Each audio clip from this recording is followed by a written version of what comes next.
ఎక్కడక్కడ ఎవరినన్నా ఉండనిస్తున్నారా? ఒక terror create చేశారు. టెర్రర్ చిత్రంగా ఏంటంటే ఎవరైతే ప్రొటెక్ట్ చేయాలనో వాళ్లే క్రియేట్ చేశారు. ఊళ్ళు వదిలిపోవాల్సి వస్తుంది. నాయకులందరినీ ఏదో హౌస్ అరెస్ట్ అన్నా చేస్తున్నారు, లేదా కేసులు అడ్డంగా కేసుల్లో అన్నా బుక్ చేస్తున్నారు. ఈరోజు కేసులు చూసినా ఇప్పుడు పోలింగ్ అయిపోయిన తర్వాత ఇప్పుడు బైండ్ ఓవర్ చేయడమేనండి. బైండ్ ఓవర్ రౌడీ షీట్లు ఇప్పుడు ఓపెన్ చేస్తున్నారు.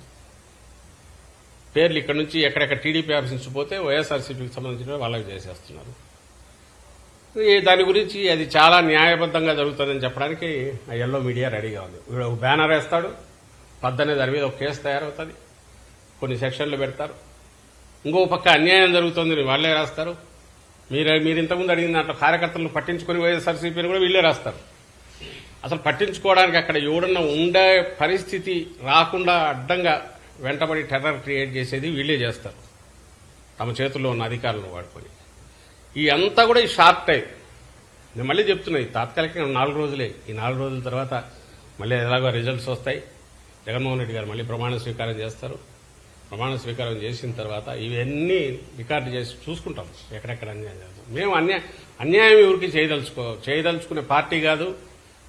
మీ చంద్రబాబు నేను ఎప్పుడు చెప్తుంటాను, ఆయన లాస్ట్ టైం ఎన్నికల కమిషన్ మీదకి దాడికి ఎట్లా పోయినాడనేది చూస్తే జగన్మోహన్ రెడ్డి గారు వ్యవహరించే తీరు ఎంత ఎక్సెప్షనల్ గా ఉంది అనేది కూడా అందరూ గమనిస్తారు. ఈయన ఎప్పుడు ఆ డిస్టెన్స్ మెయింటైన్ చేస్తున్నాడు, మా పార్టీ అది మెయింటైన్ చేస్తుంది. But at the same time ఎన్నికల కమిషన్ నిష్పక్షపాతంగా వ్యవహరిస్తుందని ఆశించిన ఎన్నికల కమిషన్ లేదా దాని ద్వారా ఆదేశాలు చెప్పి అధికార యంత్రాంగాన్ని దగ్గరికి తెచ్చుకొని టీడీపీ వ్యవహరిస్తున్న తీరు వల్ల ఏదైతే పరిస్థితి ఇది క్రియేట్ అవుతోందో, ఈ నేపథ్యం దీనికి సంబంధించిన దాన్ని ఢీకొనాలంటే, తట్టుకొని ఇది చేయాలంటే అసలు మనుషులు అక్కడ నిలబడి ఎవరైనా సొలైజ్ చేయడమో, వాళ్ళని పరామర్శించడమో, అసలు బాధితులు బయటకు వచ్చి చేసేటట్టు ఉండే పరిస్థితి ఉందా? వన్ సైడ్ అటు సైడ్ తీసుకున్నారు. అధికార వ్యవస్థ అటు సైడ్ తీసుకుంది, ఎన్నికల కమిషన్ బ్లెస్సింగ్స్ దానికి ఉన్నాయి. దాంతో వస్తున్న ఇబ్బంది వల్ల ఏమి చేయలేని ఇది వస్తుంది. కానీ 4 రోజులు అన్ని సెట్ అవుతాయి. ఐ థింక్ బాధితులు కూడా ఈ విషయంలో వాళ్ళకి అండగా పూర్తి పార్టీ ఉంటుంది. ప్రభుత్వంలోకి వచ్చిన తర్వాత వాళ్ళ గురించి కూడా ఖచ్చితంగా పట్టించుకుంటామని అయితే హామీ ఇస్తుంది. పోలీస్ సందర్భంగా చాలా చోట్ల ఖర్చు లేదు సార్. ఇప్పుడు కౌంటింగ్ సందర్భంగా కూడా ఖర్చు జరిగే అవకాశం ఉన్నారు. ఈ సందర్భంగా మీ పార్టీ ఎలక్షన్ కమిషన్ డిమాండ్ చేయబోతున్నారు. మళ్ళీ చెప్తున్నాం, నిష్పక్షపాతంగా ఉంటే సరిపోతుంది, ఏం అక్కర్లేదు. కౌంటింగ్ అనేది కొన్ని గంటల ప్రక్రియ. మేము అనవసరమైన భయాలు ఇది చేయదలుచుకోలే. మేము భయపడుతున్నామని మేమని చెప్పలేదు. ఎందుకంటే అపోజిషన్లో ఉన్నప్పుడే డీల్ చేశాం. ఇప్పుడు ప్రాబ్లం ఏమొస్తుందంటే, పేరుకు అధికారంలో ఉన్న పార్టీ లాగా ఉంటుంది, అధికారులేమో ఎన్నికల కమిషన్వి. ప్రతిదాన్ని ఏదన్నా నువ్వే అధికారంలో ఉన్నావు కదా అనడానికి, జనమన్నా అనుకోవడానికి ఒక అవకాశం ఉంటుంది. కానీ ఇక్కడ పరిస్థితి చూస్తే మాత్రం అట్లా లేదు.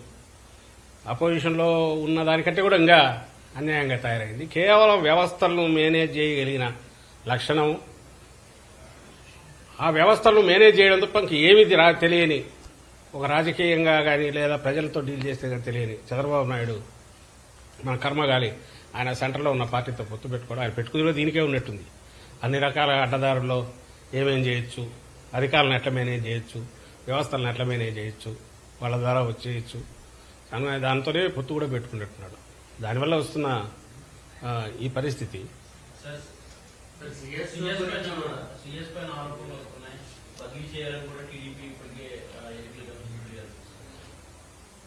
దాని తరఫున ఇప్పుడున్న పరిస్థితుల్లో అంటే ఆయన చీఫ్ సెక్రటరీ గారు ఇప్పుడు ప్రభుత్వాన్ని ఆయనే లీడ్ చేస్తుంటారు. ఎందుకంటే ఎన్నికల కమిషన్ గైడ్ లైన్స్ ప్రకారం ఆయన ఉంటారు, వ్యవహారాలు నడుస్తుంటాయి. కానీ ఒక విషయం అయితే చెప్పదలుచుకున్నా, మీరు గమనిస్తే చీఫ్ సెక్రటరీ గారి మీద ఆయన్ను తప్పించాలనే టార్గెట్తో 1-2 నెలల నుంచి ముందు ఎన్నికల కమిషన్ ఆయన కుమ్మక్కని రాశారు.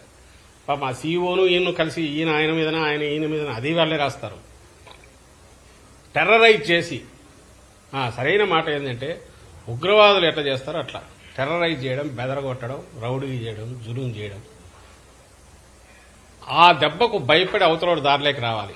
ఏదో వాళ్ళ మీద ప్రేమతోన్నా రావాలా, లేదా వాళ్ళ ముఠాలో సభ్యుడిగా వెస్టెడ్ ఇంట్రెస్ట్తో రావాలా ఆ పార్టీ టీడీపీ తరఫున, లేదా భయపడైనా కాళ్ళబేరానికి వచ్చి వాళ్ళు చెప్పినట్టు వినాలా. ఈ 3 అది రాజకీయ పార్టీ లక్షణం కాదు.